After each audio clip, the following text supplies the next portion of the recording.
nadadapa, bumabangon,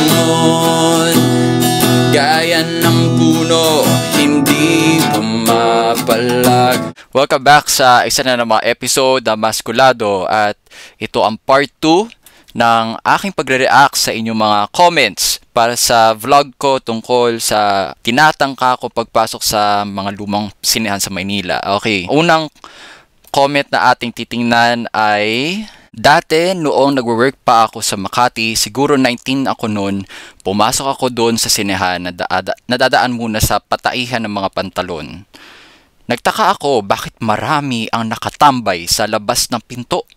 Pero di ko lang pinansin at dumiretso ako sa loob. Toot! Habang nakatayo ako kasi madilim, may tumabi sa akin. Binulungan ako. Sabi, tara doon tayo umupo sa may gitna. Nilingin ko, hindi ko maaninag ang muka. Hehe. Lumipat nga ako ng pwesto. Hehe.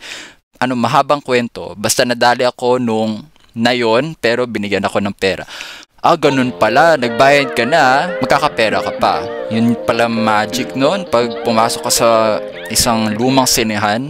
Pero sabi mo dito, Victor Manog, na ano ba to? Itong sinehan ba na ito ay sa Makati o sa Recto din? Siguro nga sa Makati siya siguro nagwo-work, pero nadadaan siya sa siguro Recto. Malay natin. Anyway, ganun pala ang isang interesting na kwento, no? Dahil nga di mo alam ang mangyayari sa loob. Ito yata siguro yung milagro sinasabi nila, yung pera. Okay, next na ating susuriing comment ay ang galing kay Drakir Tilunam IP40. IP 4 feet. Tako, meron pa din yan sa Recto. Puntahan ninyo ang Hollywood at Dilson. Try ninyo pumunta, lalo na pag Sunday ng hapon. Ang daming mga kabataan na nakatambay sa harap ng Hollywood, promise. 4 months ago niya to pinost.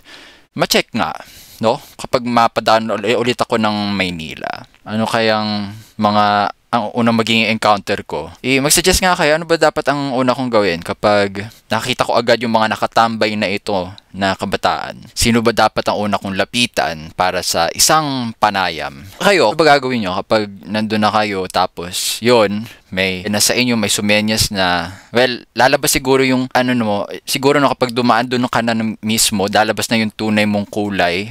Yung hindi mo maipakita sa iba, doon mo na mapapakita kasi alam mo na nandun ka na sa space kung saan hindi ka i-judge dahil nga hindi lang naman, kung meron kang ganong pagkahumaling, hindi ka, ma-judge, pero mapagsasamantalahan ka naman. However, mapagsasamantala in a bad way, depende rin siguro yun, no, kung sino yung nakakaranas. Okay, tingnan natin ang sumunod na comment. Salamat sa iyo, Drakir. Mula kay Carlos Campo. Actually, reply ito sa main comment, pero basahin ko na rin.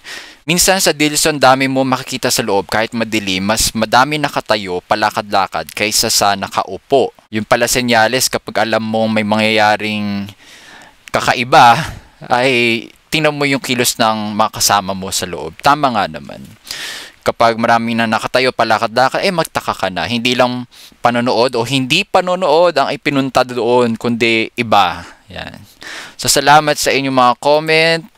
So, yung reaction ko so far, talagang siguro, no, actionan ko na itong balak na one of these days, no, try kong puntahan ng isang old cinema house at i-verify kung ang mga nababasa nating comments ay totoo, kung totoo, up to what level, at kung posible ba na hindi madawit sa ganong klaseng gawain. Yan. Okay, hanggang sa susunod na episode, hulaan ninyo kung magre-react pa rin ako o ibang trip naman. Pero paunang sabi ko lang din, baka hindi ulit ako makapag-upload kasi busy sa life. Pero tatry ko yung best ko. Maraming salamat at panatilihin ang iyong tikas.